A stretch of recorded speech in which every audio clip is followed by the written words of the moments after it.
Hello everyone, it's James here. Welcome in. I hope you're doing well. Today I'm going to be talking about my first year of weight loss. Now, when I say first year of weight loss, I have been struggling with my weight my entire life. What I'm going to be talking about is my recent efforts with weight loss, which has been the most sustained it's ever been. So I'm going to talk about that.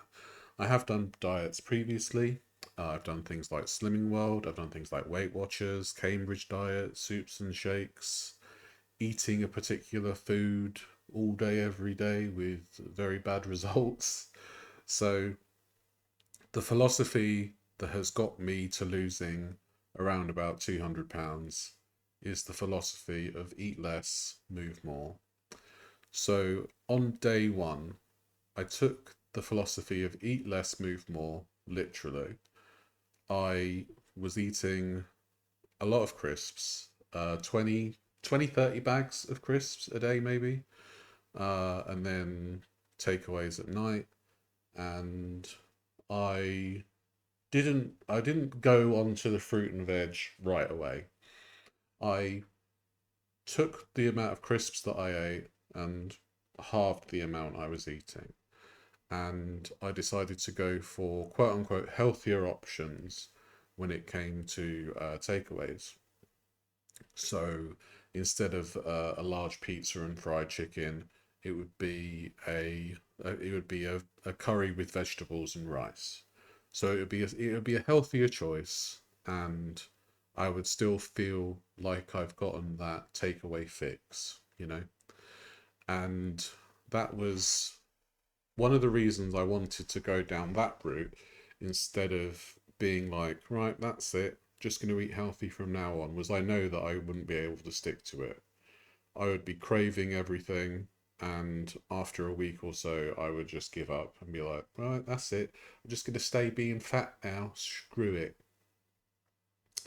So I went on that for a little bit, and I there was no real feeling that I'd lost weight because I didn't have a bathroom scale or anything like that at the time, so I didn't feel like I'd lost anything. But I knew I was eating less, and that was good enough for me at the time. Now, I'm a very picky eater as well, so I decided to make a list of the whole foods that I felt like I could eat every day, or I could at least have portions of regularly. So in terms of like fruit and veg, it would be like courgettes, mushrooms, Brussels sprouts, peppers, carrots, that kind of stuff that I could have regularly, peas.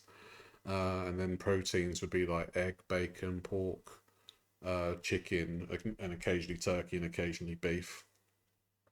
And then potatoes and rice would be my mainstays for carbohydrates. So I had that small list of things, and I went to the shop and I bought them all. And the first thing I noticed was how small the grocery bill was compared to when I was buying a ton of junk food.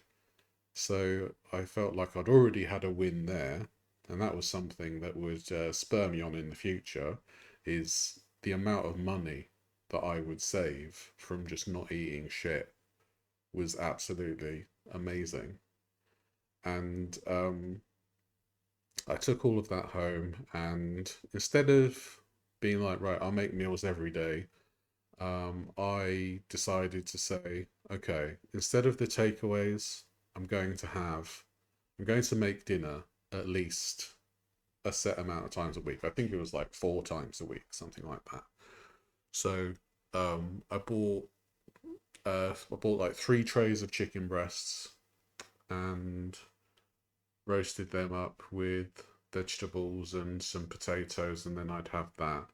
And instead of using salt, I would use things like paprika, oregano, parsley, black pepper to flavor the food and make it more palatable.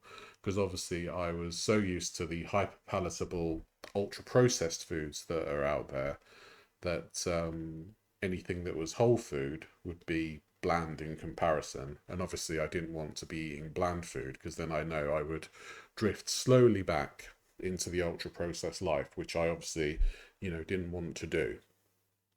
So I'd get a lot of the flavorings in, and the meals didn't exactly turn out the greatest, but I ate them and I felt satisfied because I'd made it myself.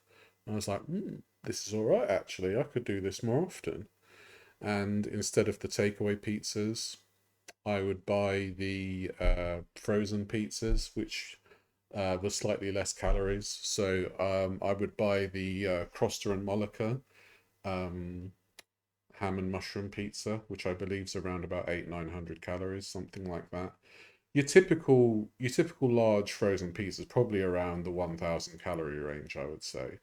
But then when you're going into the realms of takeaway pizza, you may be looking at like 2,000 calories for a takeaway pizza, something like that. So if you're buying the frozen pizza instead of a takeaway pizza, in my philosophy, I was like, okay, I must be saving like 1,000 calories. Maybe it was closer to like 500, but I was still having less. And that was the eating less philosophy that I was trying to nail down and initially found success with. And then came the other side of the philosophy, which was move more. So, in terms of moving more, I I was very conscious of the space that I was taking up and going around in public places at my size. There's always going to be people looking at you. There's always going to be people staring at you and things like that. And I completely understand why people at my former size would shut themselves in and not want to see anyone. I completely understand. So I I was determined though to just step outside regardless and just at the very least take in the wind on my face, the sounds of the outside, the rustling of the leaves in the trees, the sounds of the birds and things like that, and just put myself in the moment. And even just the process of just standing there and being in the moment, it spurred me on to take a few extra steps and go beyond the garden path to the main pavement. And then, you I felt the ground underneath my feet, and I gave myself 5 minutes to walk. No minimum distance, no minimum speed. I just put one foot in front of the other, and that was that. And I didn't enjoy it at first because I was just sweating buckets, even with the small distance that I was covering. Because you have to imagine that somebody who's a 500 pounder is going to struggle with their movement, and couple it with me being essentially bedbound and not leaving the bed for like 16 to 18 hours a day. I I was in a lot of pain all the time, and it was a struggle to do that first 5 minutes. I've always been very very thankful to have a supportive group of people around me, and they would spur me on with messages and words of support. And there was a time where I kind of brush it all off and be like, yeah, yeah, yeah. They're just saying that to be nice. But I actually took the words of encouragement to heart, and I decided, do you know what? I think I can do more, and I will do more.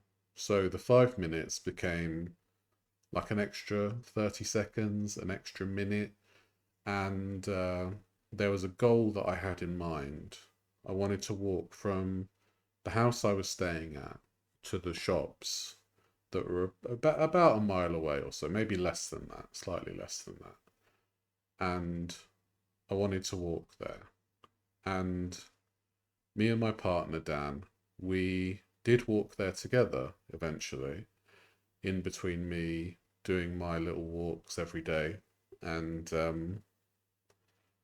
struggling to pluck up the courage to actually walk to the shop on my own.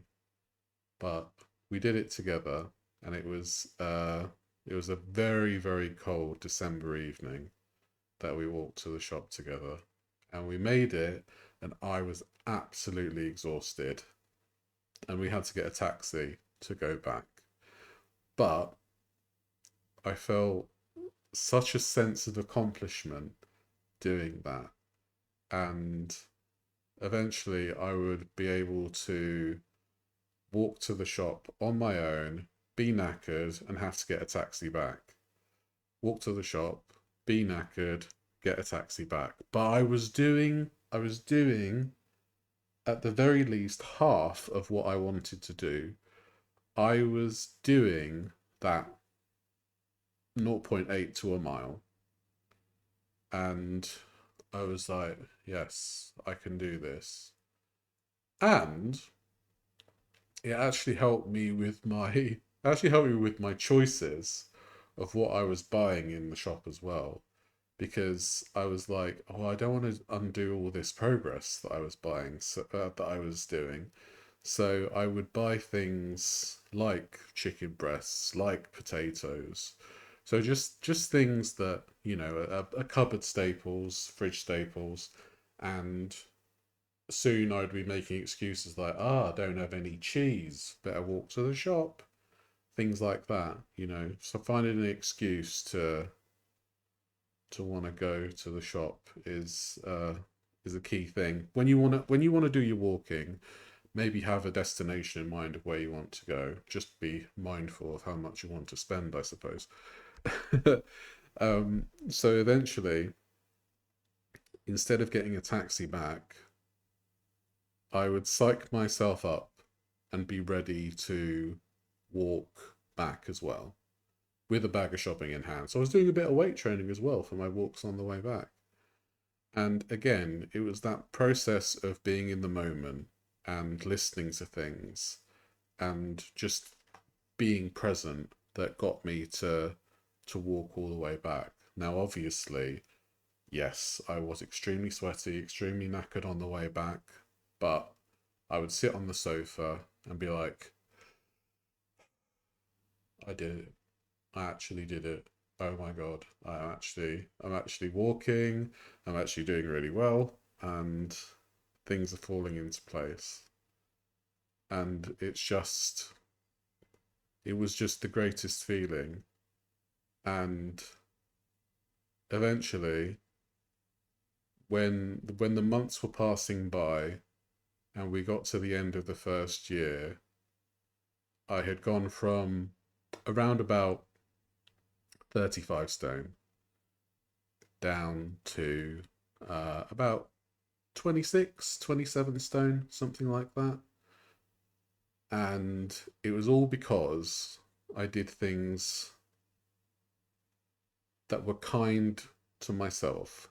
I didn't, I wasn't stringent with myself straight away. Nowadays, I'm a bit more strict with myself because I know that I'm capable of so much.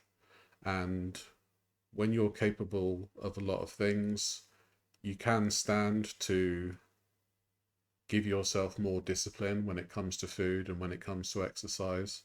But when you're first starting out, the best piece of advice that I could give somebody else who wants to lose over £100, or maybe over £200, like I'm doing, it's to not be too hard on yourself when you stumble, because everybody is going to stumble. Everybody's going to fail at some point in their life.